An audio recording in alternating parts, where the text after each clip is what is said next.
ప్రేక్షకులందరికీ నమస్కారం అండి. ఈరోజు మరొక కొత్త టాపిక్‌తో మీ ముందుకు రావడం జరిగింది. చాలా మందికి ఒక ప్రశ్న ఏంటంటే, ఒక ఇంటికి 3 ద్వారాలు ఉండొచ్చా అనేది చాలా మంది యొక్క ప్రశ్న. సో, 100% 3 ద్వారాలు ఉండకూడదు. ఇది మొదటి ఆన్సర్. ఇప్పుడు రెండో ఆన్సర్ మాట్లాడదాం. 100% 3 ద్వారాలు ఉండొచ్చు. ఏంటండి? ఉండొచ్చు అని చెప్తున్నారు, ఉండొద్దు అని చెప్తున్నారు. 2 మాటలు మీరు ఎలా మాట్లాడుతున్నారు? కండిషన్స్‌ని బట్టి మాట్లాడతానండి. మీరు ఉదయం టిఫిన్ చేసి వచ్చారు. టిఫిన్ చేస్తారా అని అడిగాను. ఓహ్! నేను చేయను అంటారు. పోనీ చేయకుండా వచ్చారు. అప్పుడు అడిగితే ఏం చెప్తారు? చేస్తానని చెప్తారు. నిన్న అలా అన్నారు, ఇలా అన్నారంటే కాదు కదా! అక్కడ కండిషన్ ఏంటి? నిన్న తినలేదు, ఈరోజు తిన్నారు. ఒక ఇంటి నిర్మాణం ఎలా చేస్తున్నామో వాటికది వర్తిస్తుందా లేదా అనేది ఇంపార్టెంట్ ఇక్కడ. మీరు అదే ఆలోచన చేయకుండా పెట్టొచ్చా లేదా అని మాట్లాడితే ఎట్లా చెప్తారు మీకు? సో, వీటికి గల కండిషన్స్ ఏంటి? సో, వీటి గురించి మనం ఈరోజు తెలుసుకుందాం. సో, ఇక్కడ గుర్తుపెట్టుకోండి ఫస్ట్ ప్లస్ 3 ద్వారాలు ఉండొచ్చా అనేది ఒక ప్రశ్న. 9 పిల్లర్లు ఉండొచ్చా? చాలా మందికి డౌట్స్ వస్తాయి కదా! 9 పిల్లర్లు ఉండొచ్చా? 3 పిల్లర్లు ఉండొచ్చా? 5 పిల్లర్లు ఉండొచ్చా? ఎన్నైనా 100% ఉండొచ్చు. బట్ ఒక సిస్టమాటిక్ కండిషన్ ఏం చెప్పారో నేను ఇక్కడ మీకు అది చూపిస్తాను చూడండి. సో, మనకు ఒక ఇంటి నిర్మాణం ఇలా చేస్తున్నాం. ఒక ఎగ్జాంపుల్ చెప్తున్నాను. ఓకేనా? ఇక్కడ ఒక ఇంటి నిర్మాణం చేస్తున్నాం. సో, ఒక 2 ఇంటి నిర్మాణం, ఇదొక రోడ్ అనుకుందాం. సో, మెయిన్ ఒక డోర్ పెట్టాం. ఇది 100% ఒక డోర్ పెట్టొచ్చా? నంబర్ 1 ఏమవుతుంది? ఏమీ కాదు. 100% ఉండొచ్చు. ఒకటో సిస్టమ్. ఇప్పుడు రెండోది మాట్లాడదాం. ఒక డోర్ ఉండొచ్చా? ఇందాకనే చెప్పేసాం క్లియర్. రైట్. ఇప్పుడు ఇక్కడ ఒక డోర్, ఇంకో డోర్, ఈ 2 డోర్లు ఉండొచ్చా? 100% రాంగ్. 2 డోర్లే కదా సార్ ఉండొచ్చు కదా! రాంగ్ అండి. నేను ఎక్స్‌ప్లెయిన్ చేస్తాను మీకు, ఆగండి. సో, ఒక డోర్ ఉండొచ్చా? ఇంకో డోర్ ఉండొచ్చా? 100% ఉండొచ్చు. ఇక్కడ ఉండొద్దు, ఇక్కడ ఉండొద్దు. కండిషన్ ఏంటి? చెప్తాను చూడండి. 3 ద్వారాలు ఉండొచ్చా? 100% ఉండొచ్చు. ఇక్కడ 2 ద్వారాలు ఉండొచ్చా? 100% ఉండొద్దు. పోనీ 3 ద్వారాలు ఉండొచ్చా? 100% ఉండొద్దు. అబ్జర్వేషన్ అనేది చాలా ఇంపార్టెంట్. మీరు అబ్జర్వ్ చేసే విధానంలోని పాయింట్ ఎలా పడుతున్నాం అనేది చాలా చాలా ఇంపార్టెంట్ ఇక్కడ. అదొకటి గుర్తుపెట్టుకోండి. నేను ఈ ప్లాన్ ఎలా గీసానో ఈ ప్లాన్ అలాగే గీసాను. సేమ్. బట్ టెక్నికల్‌గా ఈ 2 వేరు. ఇది మీకు అర్థమైన రోజు వీటికి సంబంధించిన కాన్సెప్ట్ ఏంటో తెలుస్తుంది. రెడ్ పెన్‌తో ఒకసారి మీకు గీస్తాను చూడండి. ఈ ఇంటికి సంబంధించిన మధ్య సూత్రం. ఈ ఇంటికి సంబంధించిన మధ్య సూత్రం. ఓకేనా? ఈ ఇంటికి సంబంధించిన మధ్య సూత్రం. ఈ ఇంటికి సంబంధించిన మధ్య సూత్రం. సో, ఇక్కడ మీరు అబ్జర్వ్ చేస్తే మనం ఏం చేసామంటే 100% ఇక్కడ ఈ ప్లేస్ నుంచి ఈ ప్లేస్ సెంటర్ డోర్ పెట్టేసేసి దీన్ని అపోజిట్ మళ్ళీ డోర్ పెట్టాము. కేవలం ఒక్క డోర్ ఉండొచ్చా? 100% ఉండొచ్చు. 2 భాగాలు చేయొచ్చా? 100% మేజర్ మిస్టేక్. వేరే క్వశ్చన్సే లేవు. 100% major mistake. Right.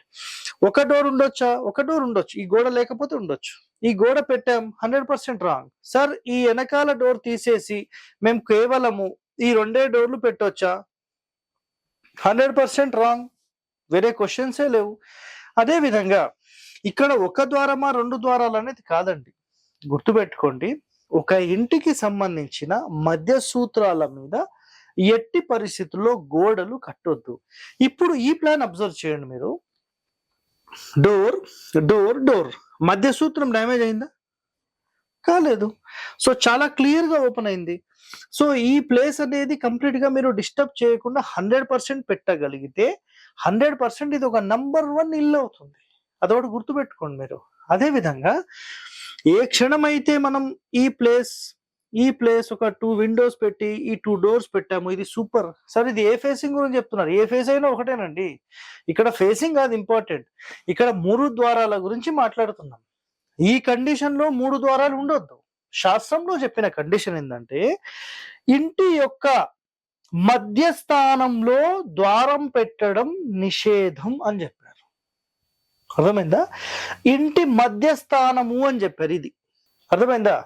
Front facing యొక్క సెంటర్ అని చెప్పలేదు. చాలా మంది అది కన్ఫ్యూజ్ అవుతారు.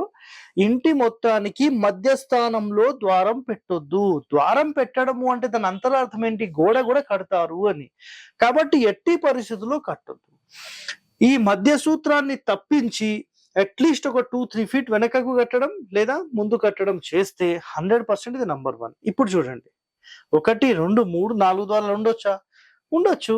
ఇప్పుడు ఇదే కండిషన్ లో చెప్తాను చూడండి, 4 ద్వారాలు ఉండొచ్చా? ఉండొద్దు. క్లియర్, 100% ఉండొద్దు. సో కండిషన్ ఇక్కడ చూడండి, మధ్య సూత్రాలను డ్యామేజ్ చేయకుండా మీరు ఖచ్చితంగా మెయింటైన్ చేయగలిగితే ఇది 100% ఇది నంబర్ 1.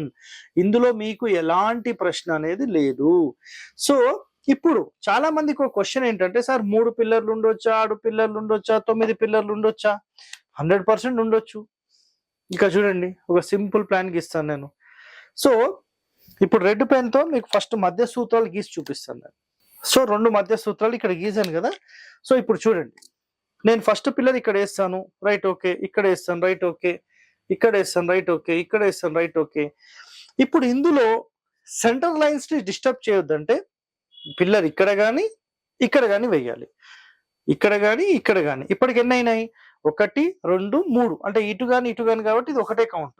సో 1, 2, 3, 4, 5, 6. ఓకే, ఇప్పుడు 7, 8 తీసుకుందాం.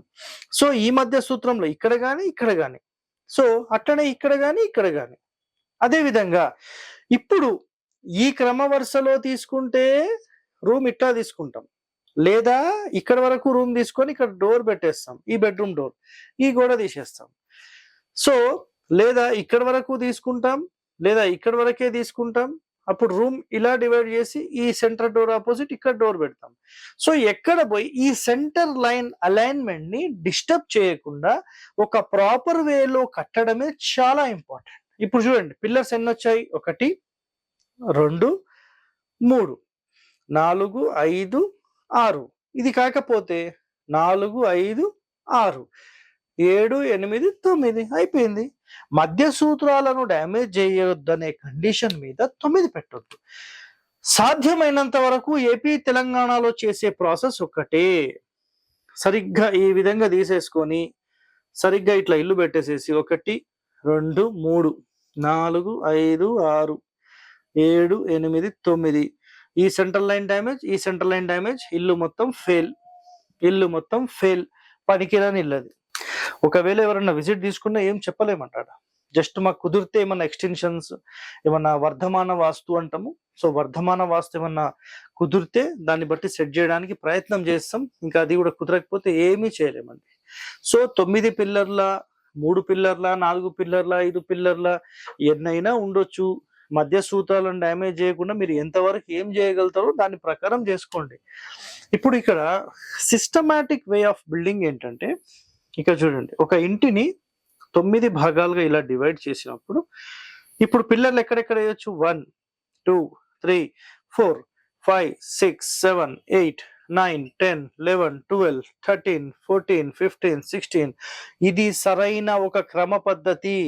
ఇంటిని 9 ముక్కలుగా ఎప్పుడైతే డివైడ్ చేశారో 100% this is the top most house అవుతుంది. సో గుర్తుపెట్టుకోండి, ఒక క్రమ పద్ధతి ప్రకారం, ఒరిజినల్ శాస్త్రం ప్రకారం 100% మీకు ఒక మంచి బ్యూటిఫుల్ ప్లాన్ డిజైనింగ్ కావాలంటే మీరు ఒక ప్రొఫెషనల్ ని మాత్రమే సంప్రదించండి.